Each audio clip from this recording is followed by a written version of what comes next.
Good morning, everyone. And I'll go ahead and tell you, they told me to talk for a good little while. That way everybody could get good and lathered up so they could hear everybody else that follows me. So to start with, I'll say this much. Hadn't had much sleep, so I kind of put this together early this morning. We had a bit of a catastrophe in town with a transformer yesterday afternoon. But anyway, welcome everyone. I wanted to go through a little bit of a brief history about the building, what used to be one of our, I think it was our second or third City Hall building.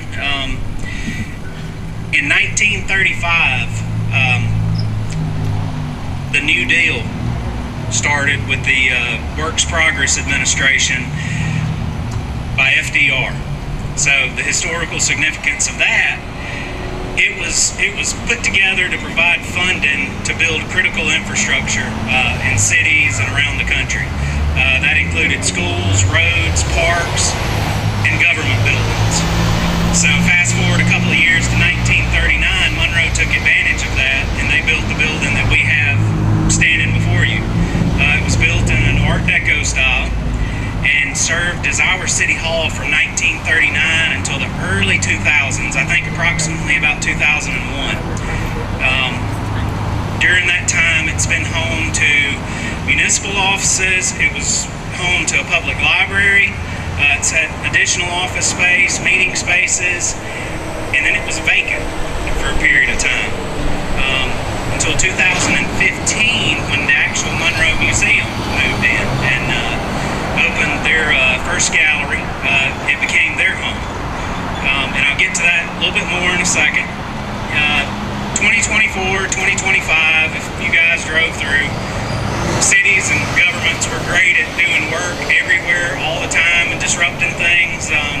But you'll notice there was a lot of renovation that went on the exterior of the building, the interior of the building. City put forth a lot of money to kind of bring it back to what it was. The original color for windows, frames, the paint, everything, inside, outside.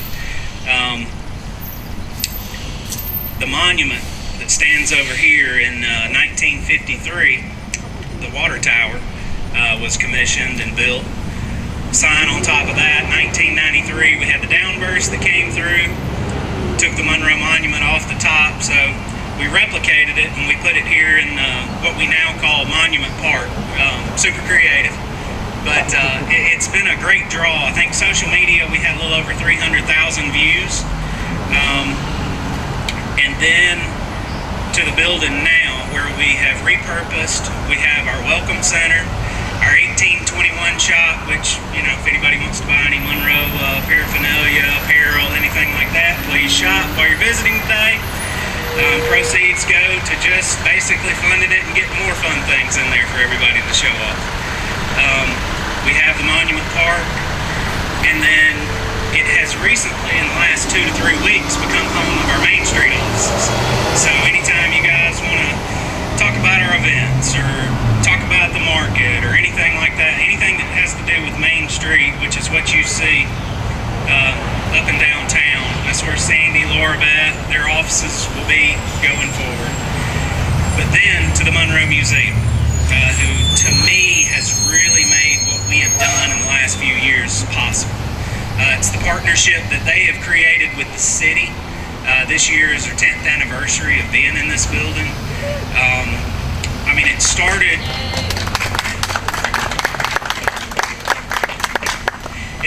in a couple of small rooms. We've gradually expanded. We pretty much have the entire main floor with galleries, whatnot. I think we're on our, today we're here to open our 7th or 8th new gallery. But it's just, it's a huge thanks to their dedication, Kim, Steve, for all that you guys have done over the years to continue to push us as a city even to be better, to bring this city back, or to bring this building back to what it originally was. And then you walk inside and you learn the history of Monroe, which, I mean, we all know a good bit of it, those of us especially that were born and raised here. But it's, I don't know, it's interesting having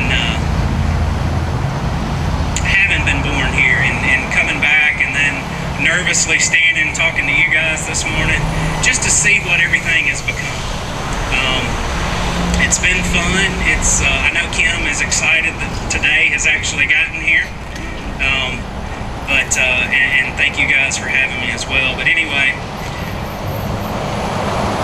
just a cool moment. Ribbon cutting here in a little bit, and then I will get to my thank yous at the end because they finagled me into closing this too.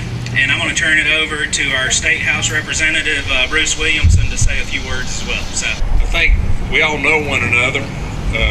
Chris made the point about being nervous up here, and I just share with Mayor Howard. Well, I can stand in front of 180 members of the House of Representatives and not be nervous, but you get a little bit more nervous when you're looking at the people that you grew up with and admired and respected, those of you that might be a little bit older than me, which is not many of you. But you know, I'm Bruce Williamson. I did grow up here, and I wanted to share with y'all a few quick thoughts about how excited I am about this new museum exhibit highlighting agriculture and industry in Walton County. And I'm wrapping up and tell you about why I think one of the bigger reasons that we're growing like we are as a county. But first of all, Chris, you were talking about this City Hall, the Works Progress Administration, and everything. Where'd Chris go? You might have mentioned it, but I didn't hear it. But we've also had the fire station here. So the fire truck used to be right in that room right there, didn't it, Steve Brown? And the firemen would stay upstairs, I guess it was up there, and they had a fire pole. It was a highlight of our little second grade class trip to come to the fire station and slide down that pole, which they would actually let you do back in the day, and see the fire truck. The lucky ones got to ring the bell, or the super lucky ones got to smash the little siren ring. But I obviously grew up here along with many of you, and so and the other thing, Steve, is right here on the corner where you say Museum Park is, Monument Park. How many people remember the gas station right there? And I think it was a Sinclair. Is that right, Noel? Was it a Sinclair gas station, Steve? Somebody would know. But I see the tower of my home church down in the Methodist Church, and I remember being told as a little boy, young in that church, I was born well after it was built, that was the old Mobley property. There was a Mobley home there.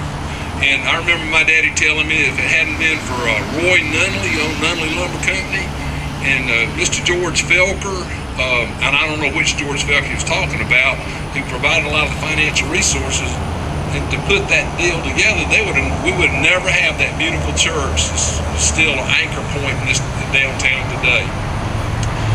I can see what I still call the Lanius house over here. My good friend, neighbor, and fellow childhood friend, Kim Mulkey Smith, and I remember him telling me about how his grandfather, who was a master carpenter in addition to owning an oil company, how I believe he had something to do with handcrafting that oculus, that big hole in the floor of the second story where you can see down to the first story. And I want to say they said they took two houses, the Giles house and that house, and they built that house.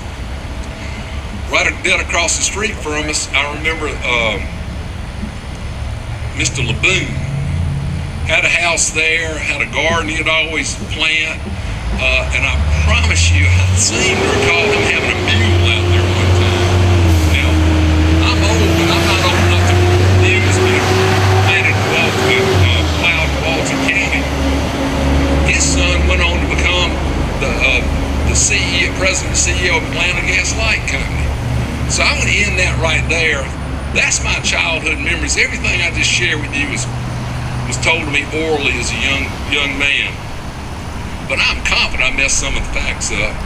And that's why it's so important that we have this sense of history here. And I love the idea of, I don't know if anybody's going to talk about it, but these QR codes that we're launching, the museum's launching throughout town, where when we share these oral history, these histories, we can go back up when my sons and daughters share the oral history, their children and grandchildren go up and fact check them on that. So I love that. But we came from, there's my wife trying to get across the street over there. So we're talking about agriculture and how when we were children, we had literally cotton fields growing up to the edge of Monroe. We had cotton gins running around here. We had a lot of row cropping, dairy farms. We had cattle operations, a lot of truck farms, people growing produce. And on Saturday mornings, everybody would pile into downtown Monroe. It was just a wonderful time, I think.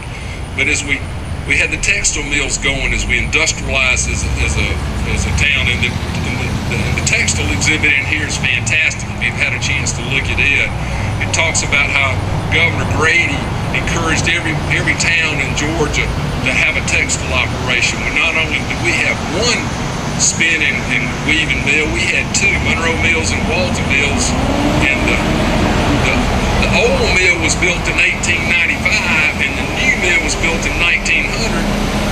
And when I was coming along, somebody say they worked in the mill, people go, did you work in the new mill or the old mill?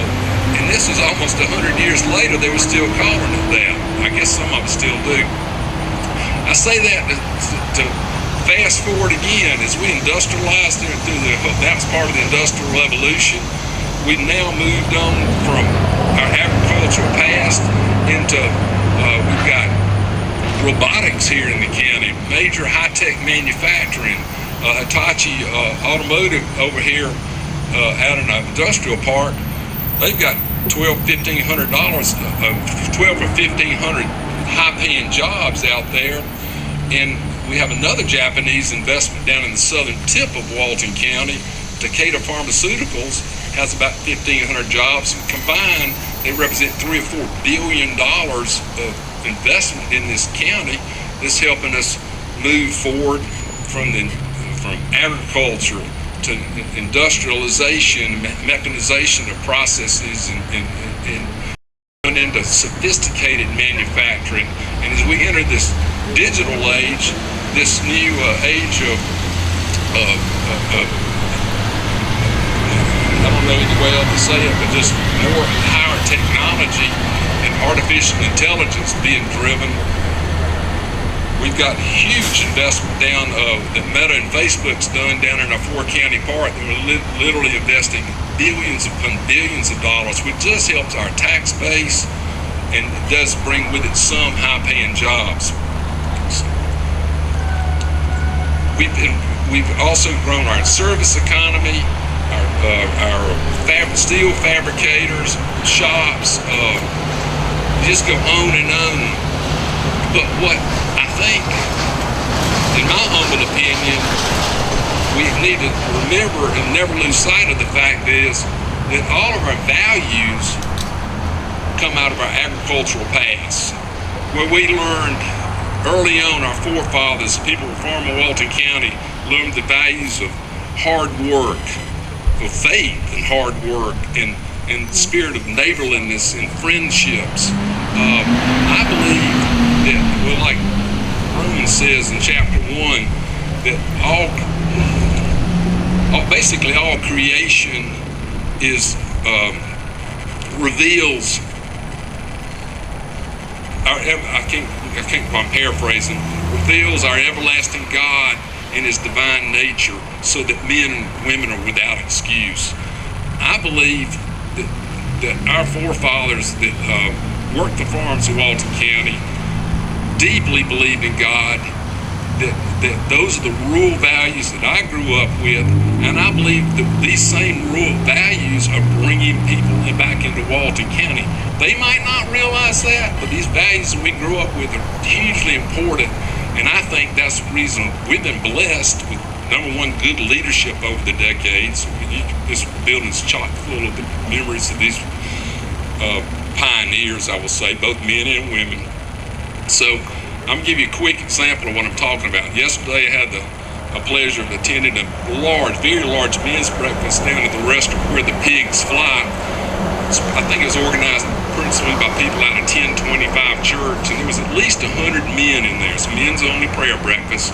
and I couldn't name you 12 people that I knew grew up in Walton County. There, I saw Jim Brown here a little bit earlier. He might have already slipped out, but Jim was there, and half dozen of other people I knew. I believe that these are all people of faith, but I believe one of the reasons they came here is because of our agricultural past and the faith, work ethic, and friendliness that Walton County developed then is still with us and still alive and well. And those are my reflections of why I think that agriculture and industry are so important, and the fact that we memorialize the works that people got us to this point in this building is so important. So thank you for listening to me. Thank you for the honor of being Walton County State Representatives. And thank you to everybody that's been involved in this, especially Kim Logie Smith. So thank y'all. It's a pleasure being with you.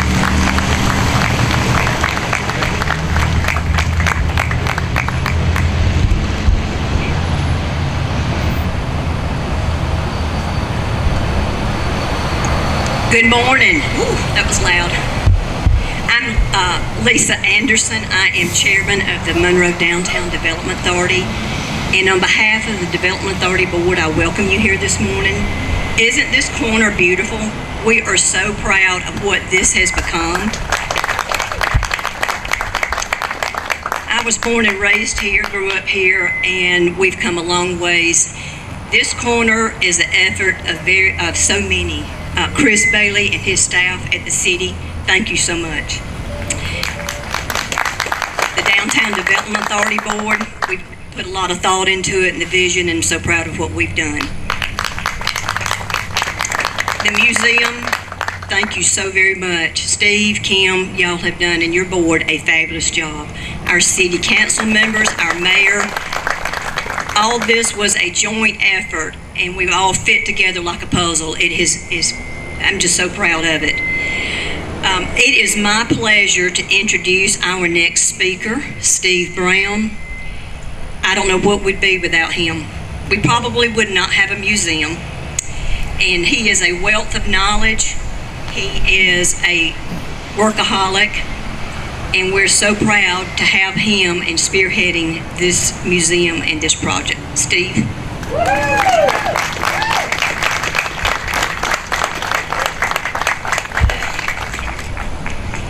Okay, my job is to recognize by name everybody here that's helped. I have to wear my name tag upside down to remember my name. So I'm just going to thank groups of people. You know who you are, and hopefully we'll cover everybody. But I want to start by saying that the museum's been around for 12 years. We've been in this building for 10 years. We started out with 2 galleries, and today we have 7, and we also have a portrait gallery and meeting room, and soon we're going to have what we call a round town gallery. You'll see these bronze plaques on the buildings around town with a QR code. You can scan that with your phone and learn the whole history of that building and see pictures of it throughout its existence. So we're looking forward to that coming around in the next little while. But I would like to thank the city of Monroe and their employees that keep this place running. And I'd like to thank Henry and Lisa, who work in the Welcome Center and really keep us open. And it doesn't hurt that Lisa's favorite pastime is running the vacuum cleaner. We got our community, which we couldn't exist without the community. Everything you see in here has come from somebody in this community. All the stories we tell have been told to us. And we have every now and then somebody who will say, well, why don't you talk about this? Or why don't you have this? Well, we don't have it because nobody's given it to us yet. So the stories we tell are your stories, and they come from you. We have in the community, we have some great foundations that have kept us going and believed in what we're doing and what we continue to do. But we also have people, just people who support us with their donations to our archives, with their financial donations, and it's just been a blessing, folks. I can't tell you how lucky, how blessed we are to be in this town. Monroe went through a period of time where it was, let's tear this down and build something new. And we still do some of that. We build something new. But if you look around at how much we have held on to, it's fascinating. And there is a great amount of history. We started out, we were going to be the Monroe Girls Corps Museum. And then the further we looked, the more we uncovered. And we said, that's ridiculous. We can't do that. There's so much more here. And so we expanded that. I would like to mention our partners, Malcolm and Malcolm Realty, Synovus Bank, and Jim Brown's Edward Jones office. And we'll have some new partners coming online at the end of this year. Let me see if I've covered everything. That's just about it. Yeah, I want to, Kim, come up here. Yes, get right here.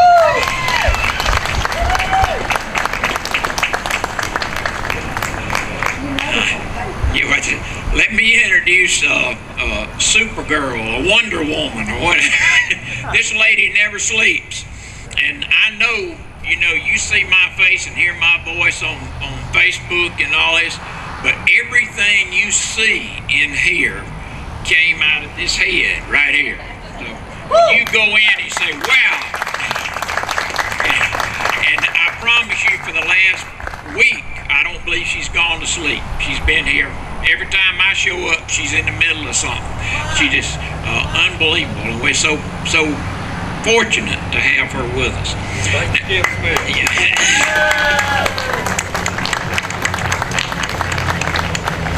I'm going to tell you a quick story about this building, about City Hall, and this is our third City Hall. We know there have been at least 4. There may have been one before that. The earliest we know was back on Wayne Street, where that used appliance place used to be next to the water tower. And that was City Hall up until 1906, and then the building down at Wayne Street and Spring Street, the red building on the corner, that was built about 1906, and it was a City Hall until this one was built in 1939, as Chris pointed out. And this building's made, the blocks on the outside of this building are actually marble dust formed into blocks. And so it's been here, and it was City Hall, and of course we got new City Hall up the street there. But this story I'm going to tell you comes from Mr. Palmer, Lamar Palmer, who was, I think, chief of police and sheriff over his career. But he told me, he walked through the building with me one time and told me stories, and he said that this room right there, that's Sandy's office now, at one time that was the evidence room. And so every year, Walton County was a dry county, but you could get adult beverages brought to your door by the taxi companies. So you just call up and they deliver, put it on your doorstep. So the police department felt obligated to raid them at least once a year.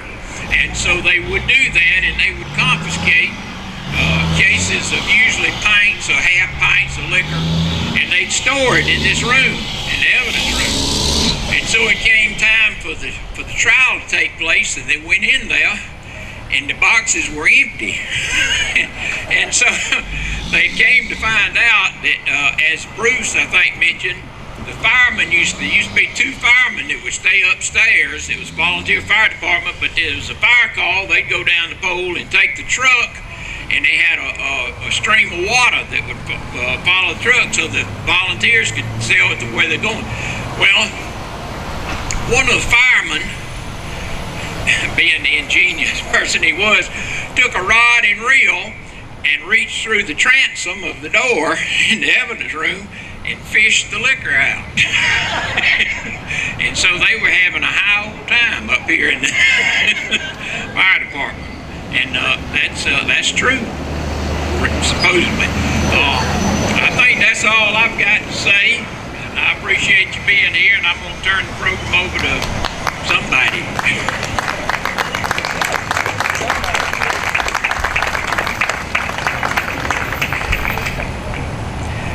of makes me think how much better we've gotten as city employees, even though people say we haven't so much. I mean, we might spend a little bit more money, but at least we'll leave the booze in the locked up room. So I wanted to say, I think everybody's pretty much hit the thank yous to the partners, Synovus, Malcolm, Edward Jones, to our city council, to our DDA board, and then obviously our Main Street office, and then I did want to say thank you to Sandy Daniels, Laura Beth Caudell, Audrey Fuller, who I don't think is here, Henry Souls, Lisa Hodge, who are floating around. There they are over in the back. They're the faces you're going to see daily when this place is open up to go through, tour you through, show you things. And then the gallery committee, Steve, Kim, you guys are invaluable to the community. He made a mention of, we try to repurpose, we try to make repairs and to renovate our old historical existing buildings, as opposed to, government has a reputation for just pushing stuff over and building back new. But typically, anytime I get to digging and pushing things over and I find stuff up underground, I have to call one of those two people and, hey, can y'all come out and meet me on site? Tell me what I found. And then they just run with it. So it's great to have them. The rest of the gallery committee, Dexter Adams, Sam Adams, Carol Bradley, Susan Brown, Krista Carroll, Tom Moore, Deborah Smith, thank you guys for everything you've done putting this gallery together. And then I think all of you, I think I've seen every one of you here today, so that's great. To my staff, who I see 3, one may still be in the bed after he got home about 6 this morning. Chris Croy, Mark Harrison, Chris Schmidt, Dwayne Day. There's so many others that I have, or that we have, that you all have, but you guys make me look better sometimes than I am. So thank you all for working so hard, for sweating on a daily basis, for doing everything you do, for jumping on all the little crazy projects that I may or may not think up and find or get asked. You guys do it with flying colors and you never say anything to me. You just kind of turn and mumble and walk away and get it done. So, thank you all so much for sticking with me all these years. And to be perfectly honest, I think we're probably getting pretty close to a ribbon cutting, so everybody can come in, get out of this heat. I know we're enjoying Georgia weather in end of July, and I'm going to turn it over to Sandy Daniels.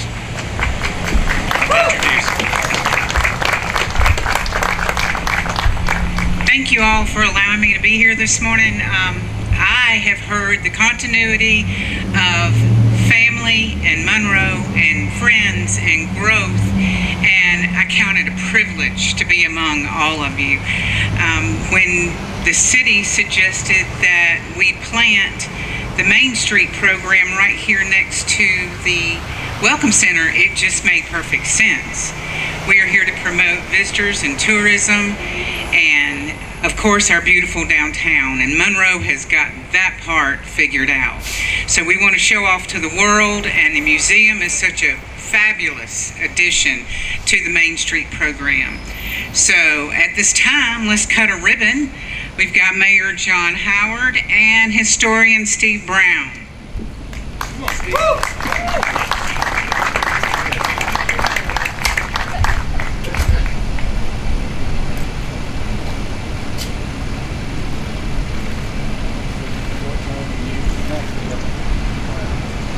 On the count of 7.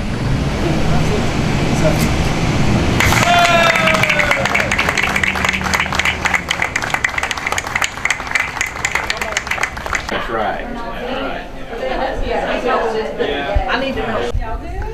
Santa Claus was in the Coca-Cola plant here in Monroe. Just get out before anything comes up.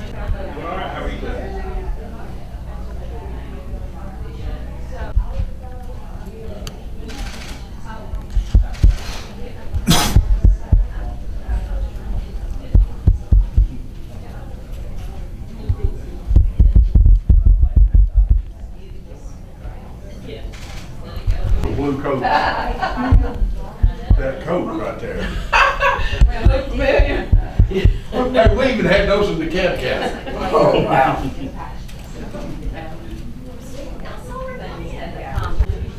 That was the first one.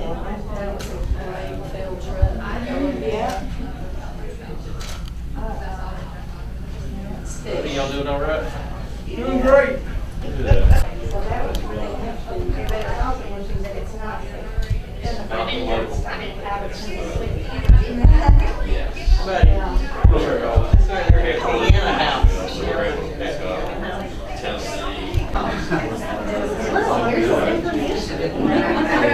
Spreading it out.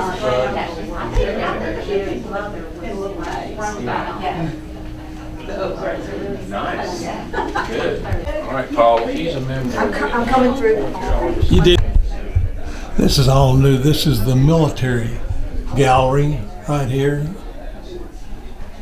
Here's the uniforms from back when. Oh, there's a lot We're gonna do they have done touchscreen. to this place. So you can actually, I want to find.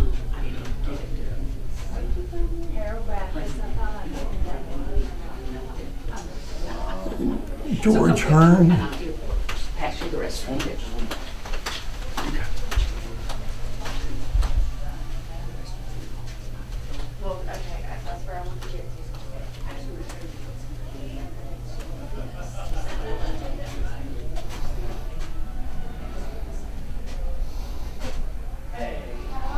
And these are the governors.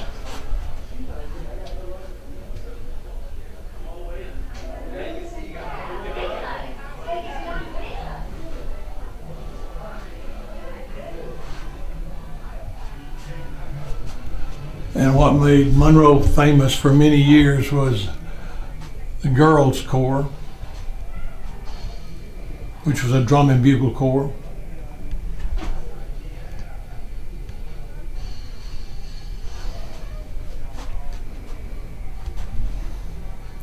And they were in the Macy's parade several times at Christmas or Thanksgiving, which was a big thing back then.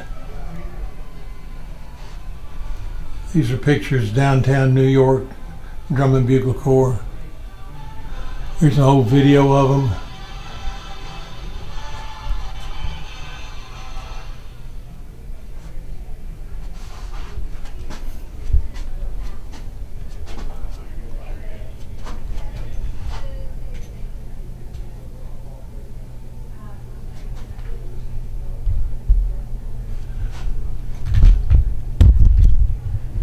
This is Paul Mullins. If you haven't been to the Monroe Museum, you need to put that on your calendar and plan to stay here probably about 2 or 3 hours, because I mean there is a lot to see here in the museum, and Steve Brown has been the head guy in getting all this stuff ready, artifacts, all.